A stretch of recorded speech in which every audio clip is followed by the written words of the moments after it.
Guys फिर से KBC का एक सवाल पूछता हूं। सवाल बहुत महत्वपूर्ण है, इसलिए बहुत ध्यान से सुनिएगा। सवाल यह है कि सन 2020 में हिंदी का ऐसा कौन सा शब्द था जिसे Oxford Hindi word of the year चुना गया? बताइए। चलिए मैं आपको हिंट देता हूं। साल 2020 एक ऐसा साल जिसमें कोरोना महामारी के चलते सब कुछ ठप पड़ गया था। लोग अपने घरों में थे, आउटसोर्सिंग बंद हो गई थी, इंपोर्ट एक्सपोर्ट सब बंद था। उस टाइम पे हम इंडियंस को दोबारा अपने पैरों पर खड़ा करने के लिए, दोबारा जगाने के लिए उस शब्द का इस्तेमाल किया गया। चलिए मैं आपको बता ही देता हूं। वो शब्द है आत्मनिर्भर, सेल्फ रिलायंस। एक ऐसा शब्द या फिर यूं कहें कि एक ऐसी फीलिंग जिसके बिना कोई भी डेवलपिंग कंट्री तरक्की नहीं कर सकती। गाइस ये फैक्ट आपको कैसा लगा चैट सेक्शन में जरूर लिखिएगा। एक बार जर्मनी में वहां की सरकार ने पेट्रोल के दाम बढ़ा दिए। अब इस चीज का विरोध करने के लिए वहां के लोगों ने जो तरीका आजमाया वो बहुत ही निराला था, जिसे देखने के बाद वहां की सरकार को भी झुकना पड़ा। वो क्या था मैं आपको बताता हूं। एक्चुअली जैसे ही पेट्रोल के दाम बढ़ाए गए उसके 1 घंटे के अंदर वहां के लोग अपनी कारों को लेकर सड़क पर आए और उसके बाद सड़क पर ही अपनी कारों को छोड़कर चले गए। जी हां गाइस, 10 लाख कारों को सड़क पर देखकर सरकार सख्ते में आ गई और फिर से उन्होंने पेट्रोल के दाम घटा दिए। गाइस विरोध करना जायज है, सही है, लेकिन उसका तरीका सही होना, इफेक्टिव होना और शांति प्रिय होना बहुत ज्यादा जरूरी है। रतन टाटा एक ऐसा नाम जिसे सभी जानते हैं, स्पेशली आज के युवा रतन टाटा को बहुत मानते हैं। लेकिन क्या आपने कभी यह सवाल पूछा कि रतन टाटा ने कभी शादी की थी या नहीं की? नहीं की तो क्यों नहीं की? क्या उन्हें कभी प्यार नहीं हुआ? तो चलो आज इस वीडियो में मैं आप लोगों को इन सब बातों का जवाब देता हूं। आपकी जानकारी के लिए मैं आपको बता दूं कि रतन टाटा ने अभी तक कभी किसी से शादी नहीं की। ऐसा नहीं था कि उन्हें कभी प्यार नहीं हुआ, उन्हें प्यार हुआ था। वो लड़की एक्चुअली एलए यानी कि लॉस एंजल्स से बिलोंग करती थी। दोनों एक दूसरे से शादी करना चाहते थे, लेकिन लड़की के घर वाले लड़की को इंडिया नहीं भेजना चाहते थे और सिर्फ इसी वजह से उन्होंने लड़की की शादी कहीं और कर दी। लेकिन हमारे रतन टाटा जी ने अपना कमिटमेंट निभाया।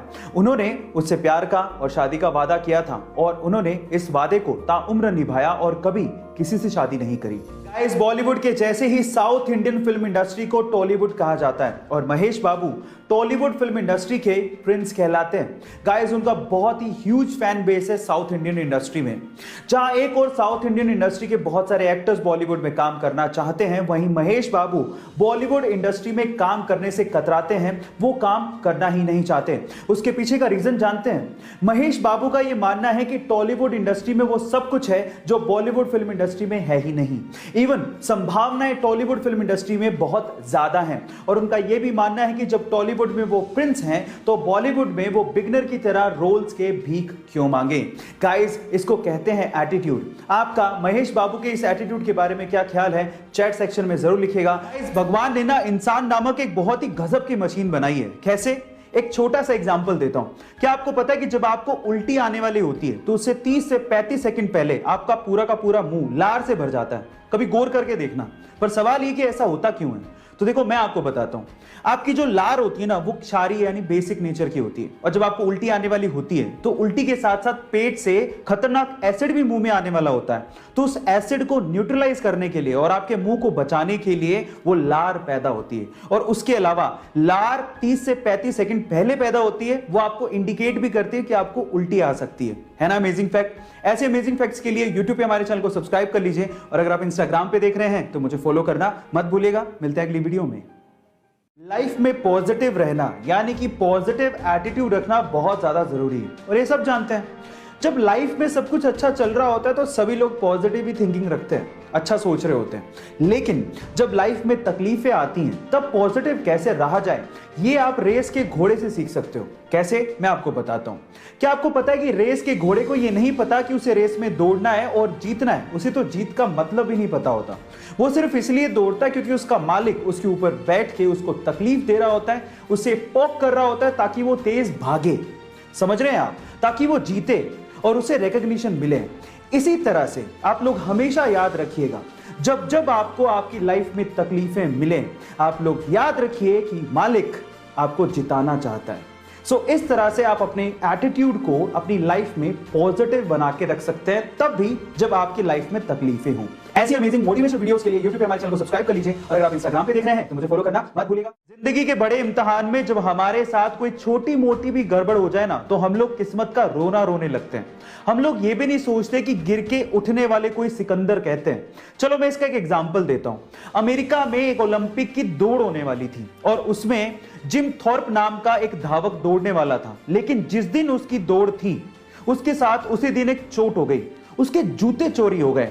अब चाहता तो वो किस्मत का रोना रोता, किस्मत को कोसता, लेकिन उस बंदे ने ऐसा कुछ नहीं किया। उसने कचरे में पड़े जूते उठाए, वही पहने और उसके साथ ओलंपिक की दौड़ दौड़ी भी और उसमें गोल्ड मेडल जीता भी। इसे कहते हैं बाजीगर। गाइस, आज में होने वाले भारी भरकम खर्च की वजह से आज बीमार होने में भी डर लगता है। इंडिया में आज भी ऐसे लोग हैं जो कि जब तक बहुत ज्यादा बीमार नहीं हो जाते, यानी कि पानी सर के ऊपर से नहीं चला जाता, तब तक वो डॉक्टर के पास जाते ही नहीं है। और उसके पीछे की वजह है डॉक्टर की भारी भरकम फीस। लेकिन अगर मैं आपसे कहूं कि इस इंडिया में एक ऐसी डॉक्टर भी हैं जो मात्र 10 रुपए में इलाज करती हैं। जी हां गाइस, आप ठीक सुन रहे हैं, मात्र 10 रुपए में। उनका नाम है नूरी प्रवीण, डॉक्टर नूरी प्रवीण। वो आंध्र प्रदेश के कुड़पा जिले में अपना क्लिनिक चलाती है और उनका सपना है कि एक दिन वो बहुत बड़ा अस्पताल खोलें और उसमें भी मात्र 10 रुपए में चेकअप करें। गाइस, नूरी प्रवीण के इस जज्बे को मैं दिल से सलाम करता हूं। ऐसे अमेजिंग वीडियोस के लिए YouTube पे हमारे चैनल को सब्सक्राइब कर लीजिए और अगर आप Instagram पे देख रहे हैं तो मुझे फॉलो करना मत भूलिएगा। मिलता है अगली वीडियो में। गाइस, बड़े बुजुर्ग कहकर गए थे कि जिस दिन पानी बिकना शुरू हो जाए उस दिन समझ लेना कि कलयुग आ गया। अब कलयुग तो आ ही गया है, सब लोग देख रहे हैं पानी बिक रहा है। लेकिन हम इंसान इससे भी एक कदम ऊपर चले गए हैं, क्योंकि आजकल पानी के साथ साथ शुद्ध हवा भी बिक रही है। कैसे, मैं आपको बताता हूं। गाइस, ये सबको पता है कि दिल्ली की आबो हवा बहुत खराब है, लोग शुद्ध हवा को तरसते हैं। अब इसी का फायदा वहां के कुछ लोगों ने उठाया। अब वहां पर शुद्ध हवा को बेचने के लिए ऑक्सीजन बार्स खुल गए हैं, जहां पर मात्र 15 मिनट अगर आपको शुद्ध ऑक्सीजन लेनी है तो आपको 299 रुपए तक पे करने पड़ते हैं। अब आप सोचिए इसे क्या कहेंगे, कलयुग या महाकलयुग। इसे व्यंग के तौर पर ही लीजिएगा, लेकिन स्थिति भयावह है, जरा गौर करिएगा। ऐसे अमेजिंग वीडियोस के लिए YouTube पे हमारे चैनल को सब्सक्राइब कर लीजिएगा। अगर आप Instagram पे देख रहे हैं तो मुझे फॉलो करना मत भूलिएगा। मिलते हैं अगली वीडियो में।